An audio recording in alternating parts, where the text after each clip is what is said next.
So it has been a really intense 24 hours of just non-stop Sonic news. I mean, there has been so much happening and so much being revealed at such a rapid pace that it is hard, honestly, to keep up with it all. But shortly after Sonic Central, there was a state of play over at PlayStation, and they revealed some more trailers for Sonic X Shadow Generations, and they had a specific showcase of the DLC, which I called it. I didn't know for sure, but I called it. They are doing a movie tie-in for the DLC for that extra level and that extra skin. It's Movie Shadow, and that's why that question mark is there. No, it's not a secondary playable character, it's Movie Shadow. That's what it is. And so basically, the same way that classic Sonic is another version of Sonic, Movie Shadow is another version of Shadow. And I see now what they're doing. It's very sneaky, it's very sly, but I know what they're doing. They're saying, hey, there's other versions of these characters. There's a bit of a multiverse thing going on here. And that's basically a part of what classic Sonic is to modern, and that's what Movie Shadow is to Shadow.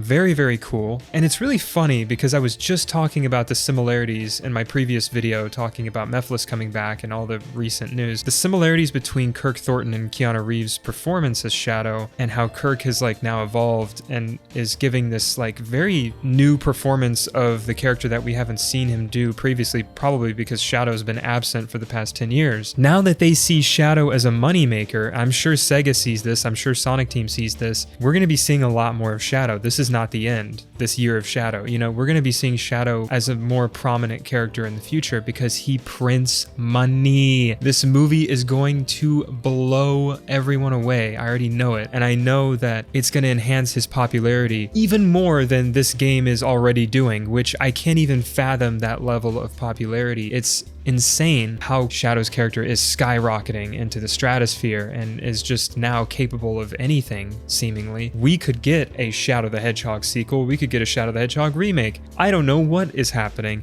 There is so much possibility in the future, like for the Frontiers sequel, we're probably going to see Shadow have a role in that. I mean, if he's showing up on Chaos Island in this game, we're probably going to have him be in the Frontiers sequel because he has some connection to the Starfall Islands now that may be revealed in Gerald's journal, or just in the game in general, right? Clearly, there is a lot of story going on here, and some interesting points were brought up about Mephiles as well that I wanted to discuss. But yeah, I just wanted to talk about everything and just lay it all out there, my thoughts. And, you know, I shouldn't be too surprised because it's not like we haven't seen Keanu Reeves in a video game before. You know, we had Cyberpunk 2077. He played another character named John. So what a shocker.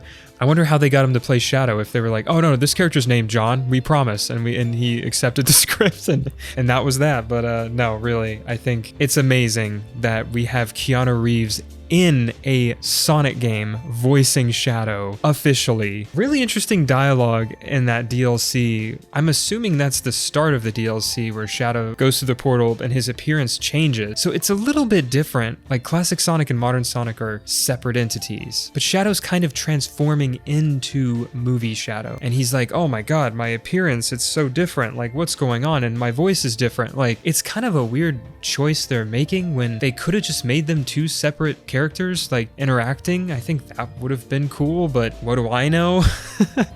I don't really know what that means or what that implies, because like if that's the case, then Sonic should be transforming into classic Sonic and having his voice change and all that. And so it does make you wonder, like, just what the heck is going on, you know? Is that canon, or is it just a fun side thing you're not supposed to think too hard about? Or is it really something that's canon to the games and will forever be cemented as a canon part of the games? Seems like it's canon because we're seeing OG Shadow go through that ring portal and then end up inside the movie universe, but in the body of the other Shadow. So it's just really weird. I wonder how much story is involved in this little DLC. It does just say like, oh, there's just some neat levels based on parts of the movie. And I'm like, also, is that not going to spoil something?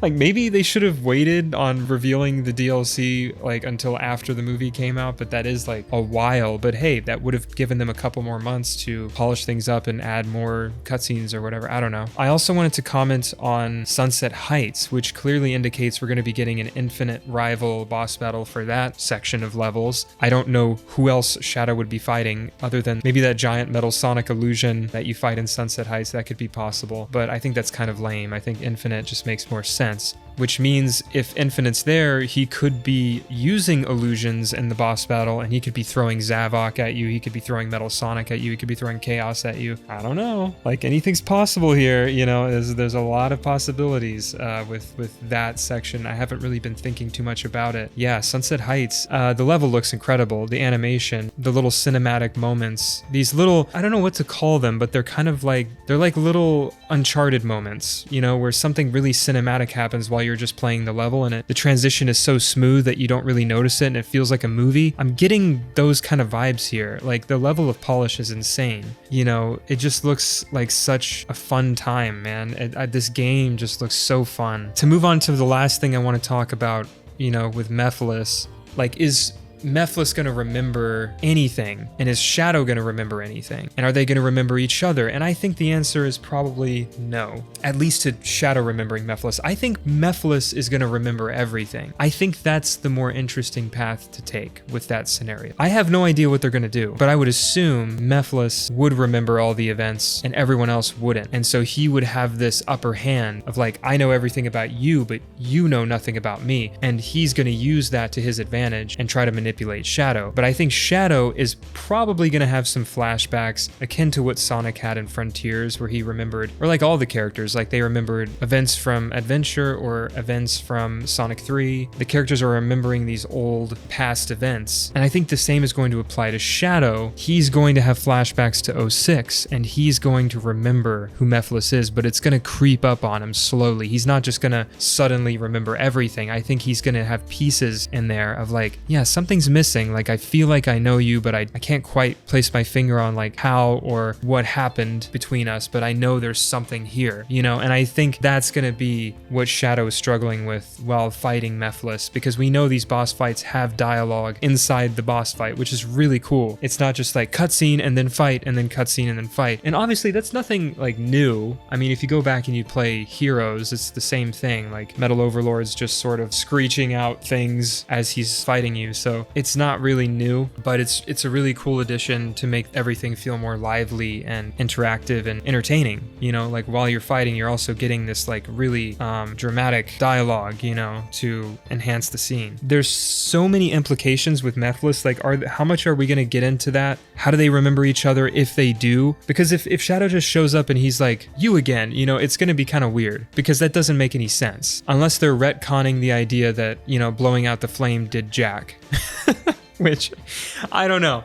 Like, they blew out that flame and that was supposed to wipe everything out and undo the story, right? That was the whole point. So if they undo that, then that doesn't make sense. So I don't expect them to get into the nitty gritty of that, because there's a lot to get into and that would require, I feel like, its own game. But they could surprise me and just have a really solid couple of cutscenes that really do it justice. Or, like I said, Mephiles is actually involved and is working with Black Doom. And if that is the case, maybe Mephiles is controlling the Time Eater because they have a similar energy signature and he could easily control it, whereas Eggman had to create all these contraptions to control it. Mephiles could just control it with his bare hands, you know?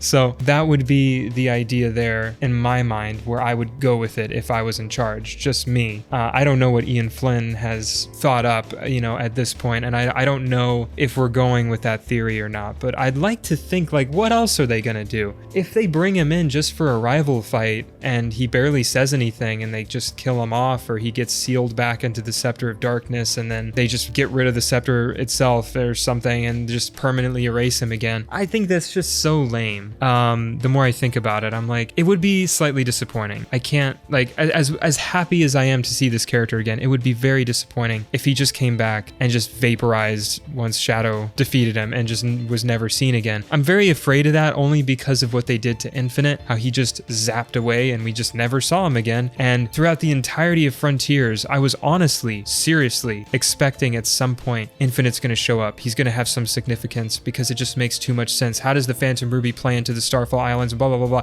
They never touched the Phantom Ruby again. We never even saw the Phantom Ruby again. The Phantom Ruby's gone. Like, it's just not talked about anymore. Like, a MacGuffin that powerful that can have multiversal travel and all this stuff, like, we're not going to acknowledge that. Like, I don't know. It just seems like a huge missed opportunity to not dive deeper into the Phantom Ruby, which is why in my show I've been so obsessed with the idea of like having there be this phantom dimension, you know, where characters can go. I honestly thought that was the direction we were going in. Oh, Infinite's just trapped in a phantom dimension or something and he needs to find a way out. He's probably still there floating right now while all this stuff is happening. So it's just kind of strange. Like all the villains that are being brought back for rival fights, I can't imagine they're gonna come back in a permanent way. That would be asking too much, right? Right? I don't know. Anything's possible now. I mean, this is the strange thing about being a Sonic fan now versus literally just like a couple years ago, is that, you know, until Frontiers came around, nothing felt possible. You have to understand. The reason why I was very adamant we're not going to see Mephiles, let's not get our hopes up, is because I just couldn't see it happening, and it literally happened. Like, they broke my brain. They broke my brain.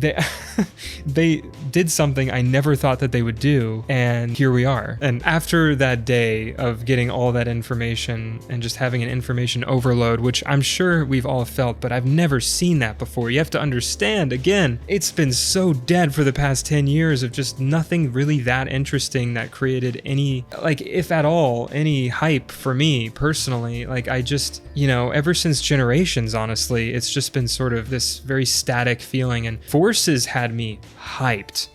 And it let me down the same way it did a lot of people. And I remember the first time I played Forces, I was like, yeah, that was good. That was all right. And then as I thought about it, I'm like, man, there was a lot of like empty promises there. Like we never fought Chaos. We never went super at the end to fight Infinite. Like there was just a lot of things missing in it. Yeah, the story was kind of whatever, and the cutscenes were whatever. The writing was terrible. And I was just like, it just soured on me. And then all of a sudden we all realized like we got duped. And then our trust level with Sonic Team and Sega went down, and it didn't go back up until just now. And so now I'm just being bombarded with like Mephiles is back. Infinite might be coming back. You know, all these like forgotten Sonic villains are coming back, and Shadow's having the spotlight, and all these things are happening. It's just so crazy. And we're going to be seeing the Dark Beginnings tomorrow. I'm filming this on the same day that I filmed my Mephiles is back video, so I'm still processing everything, if you can't tell. And I'm very just blown away by how good Movie Shadow DLC looks, and seeing the movie characters in a video game form. It does make me wonder, like, are we going to get more DLC for Generations itself, just as a Sonic X Shadow Generations as a package, like the whole thing, not just the Shadow Generations portion? Like, could we see a movie Sonic DLC and skin for Sonic's side of the story? I think people would really like that, you know?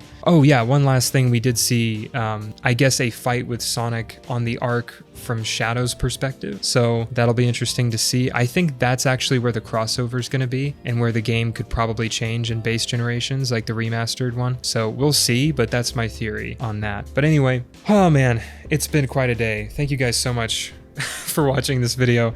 I'm gonna go to bed and sleep and stop talking about Sonic, because that's all I've been doing all day, and even before this stuff happened, that's all I've been animating. So my brain is fried with Sonic right now in a way I've never felt since I was a kid, pretty much. So thank you guys so much for watching.